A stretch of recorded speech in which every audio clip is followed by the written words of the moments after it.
Do you two have some time? Feeling hungry? How about we get something to eat?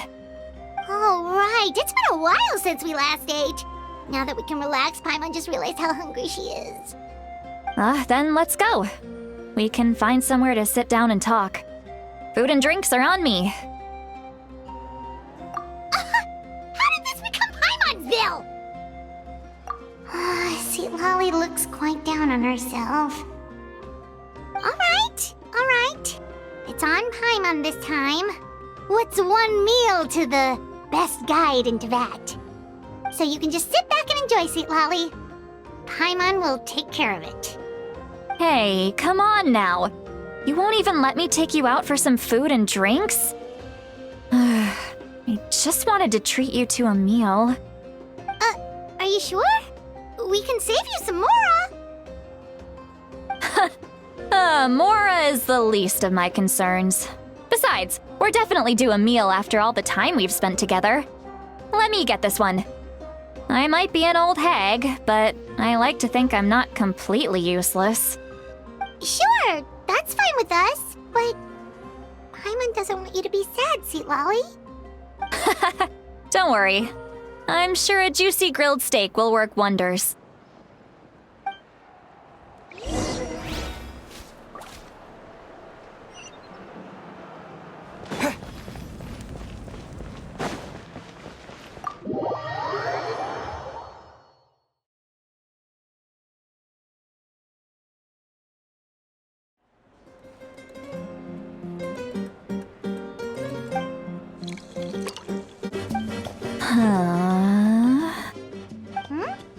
What are you looking at? Do you see two people standing by the door?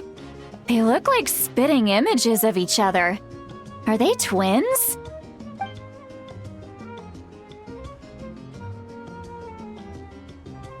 But Paimon only sees one person there.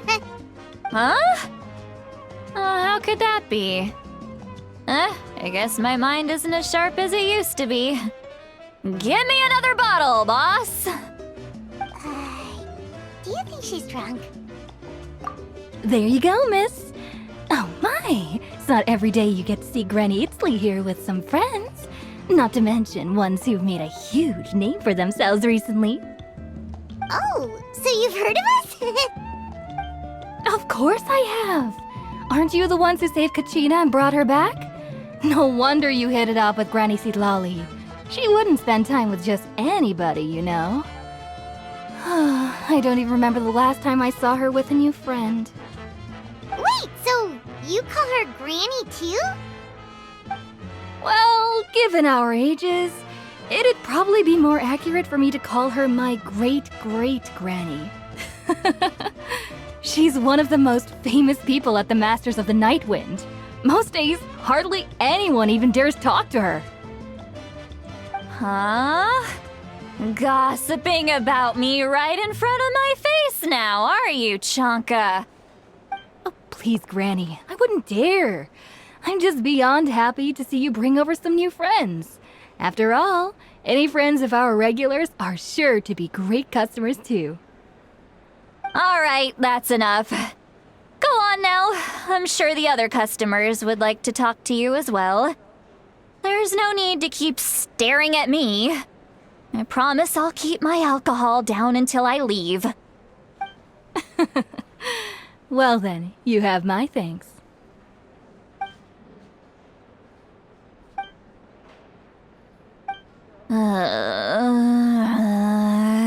Sweet Lolly? Sweet Lolly? Who's that? You got some gall calling me by my first name. Let me guess.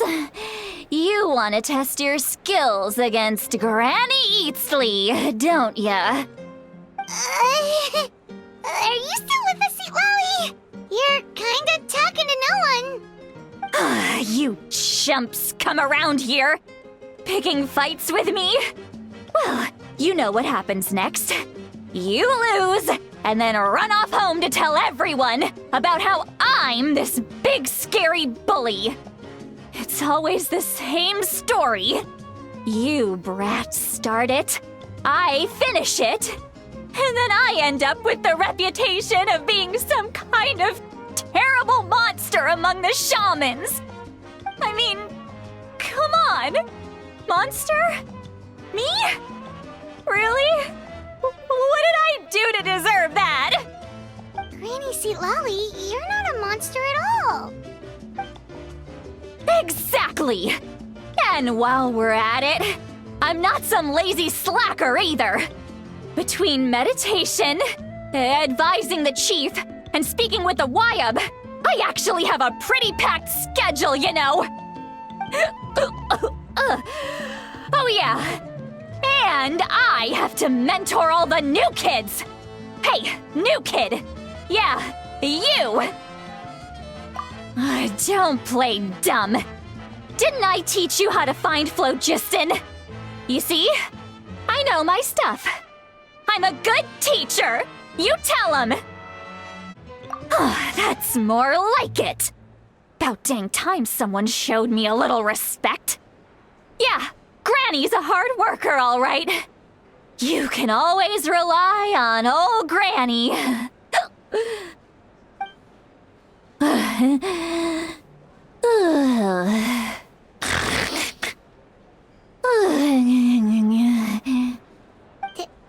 Did she just fall asleep with her eyes open?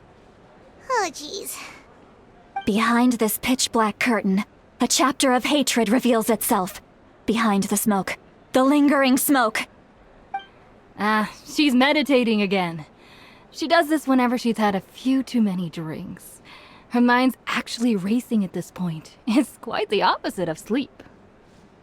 Is this another specialty of the Masters of the Nightwind?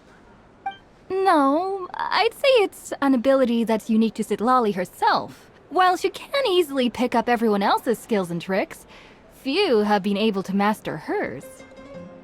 Warning, warning. Red, the color of danger, has now arisen within that pair of eyes. Huh?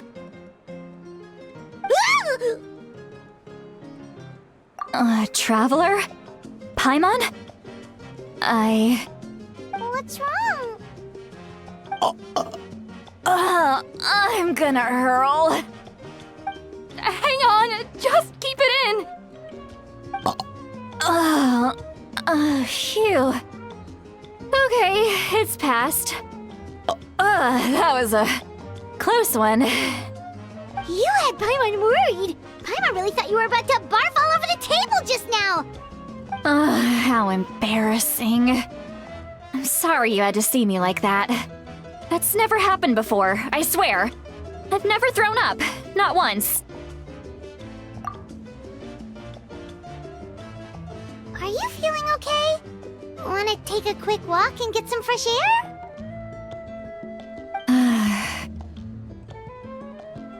There's so much that I want to say, but I can't. Why not? Of course you can. Just say whatever's on your mind. Please, Paimon, it's not as simple as you think. We've only known each other for a few days, right?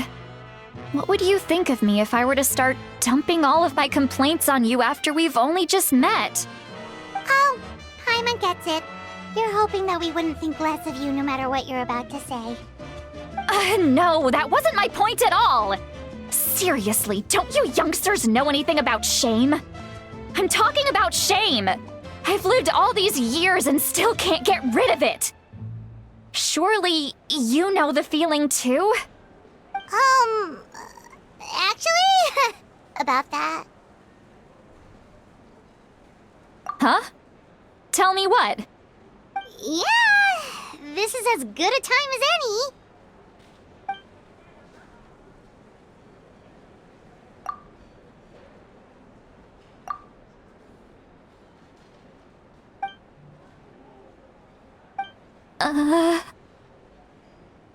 This is so... You heard my... It's okay, Sweet Lolly. You had every right to complain about those things. I can't take it anymore! Why do these things happen to me? Hearing me mumble under my breath is one thing, but hearing what I mumble in my own head? That's too much. It's just like when you're rolling on the floor in your pajamas, but you forget to lock the door, and someone bursts in to deliver cabbages and sees the whole thing. So that, happens to you a lot. It happens to people in general, okay? Doesn't matter if you're 200 years old or 1,000 years old. Everyone rolls around in their pajamas sometimes. I was just picking something generic.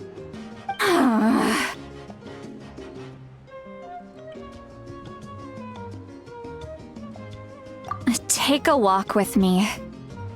I have things to share with you. Looks like she's completely given up. Like those criminals who just confess everything and accept their fate.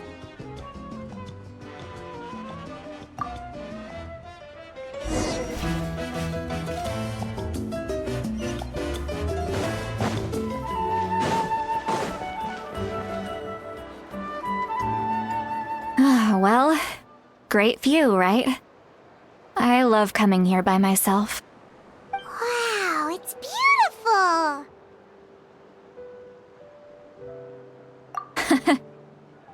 You're making me want to cry. Oh no, what do we do? Please don't cry! I was an expression, okay? A figure of speech. I'm just... embarrassed. Here you are thanking me. Even after you helped me all this time. Let's just have a casual conversation. It's easiest that way. Really? You don't seem like the kind of person who keeps things casual. Well, I guess I used to be more of a stickler for the rules. And you're right, I don't usually open up to the people of my tribe like this. I'm just an eccentric old hag to them. That story's been passed down so long, it might as well be true. But you're just a regular person. The kids of my tribe would have a heart attack if they heard you say that. Granny Eastley is a powerful figure. Be careful around her. That's what they'd say. Well, you are powerful. Are they afraid of you? Some are.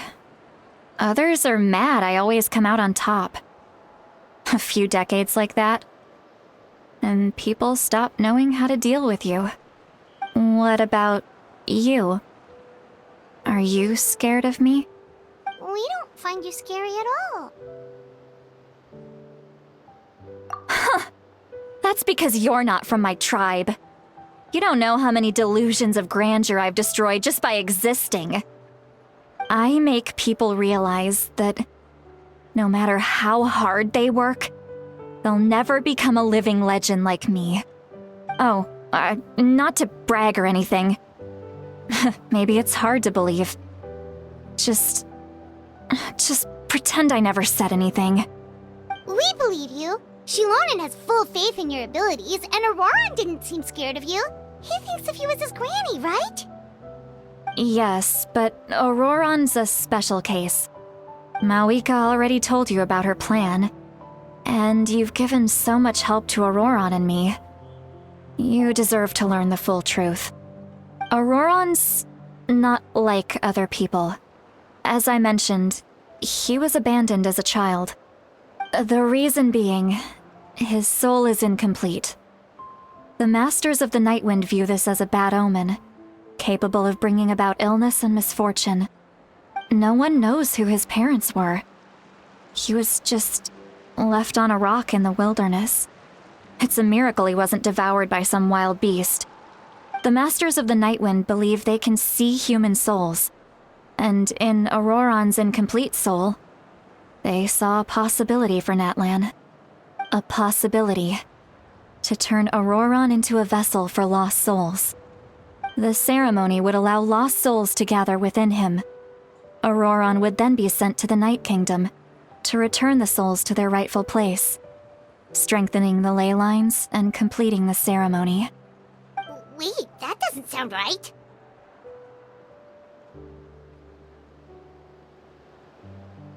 Now you see the problem. When damage occurs to the Night Kingdom, the souls held within disperse and remain adrift, unable to find a way back to the ley lines. This loss of souls damages the Night Kingdom even further. The ceremony can send back countless souls at once, which would benefit the Night Kingdom and the souls themselves. Of course, the vessel, Ororon, would be sacrificed in the process. I wasn't surprised the chief at the time came up with the plan.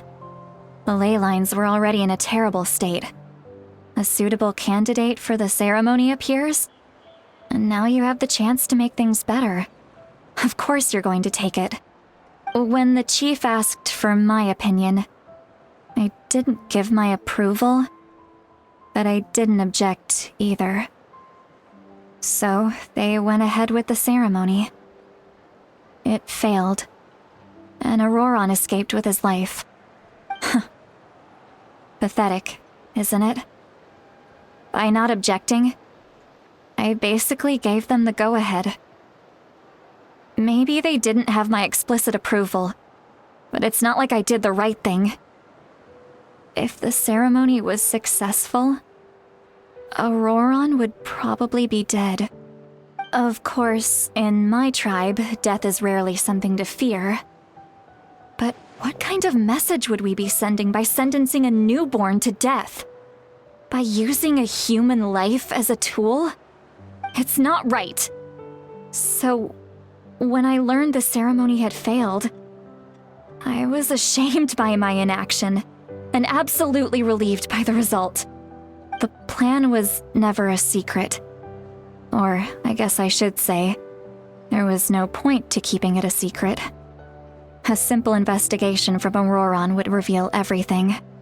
Everyone thought he would be happy he survived, and he never really said anything to the contrary. But just as I was about to put all of it behind me, he asks this question. Would Natlan have been saved if the ceremony succeeded? Wait, but it's not his fault. He knows that, but he still feels guilty. Ororon has a strong ability to perceive souls, more than any of us. He understands just how dire the situation with ley lines has become. Maybe he chose to work with the Fatui because he still thinks he owes a debt to Natlan. I can only imagine what they told him. Traveler, didn't the captain say he found a way to solve the crisis? Maybe that's what brought Ororon into this. Anyway, we can't just let things go on like this. We have to convince him to come back! You don't look so good, Sweet Lolly. Maybe you should head back and get some sleep. Probably drank too much. It's okay. The fresh air is doing me good. Okay. Forget that. I need to go home. I hit it a little too hard. You've helped me so much already. How do I even begin to thank you? Hey, we're friends, aren't we? Besides, you already said you owe us a favor, so you don't need to worry about us. Good point. Well, I'll go home and get some sleep. We can figure out our next move in the morning.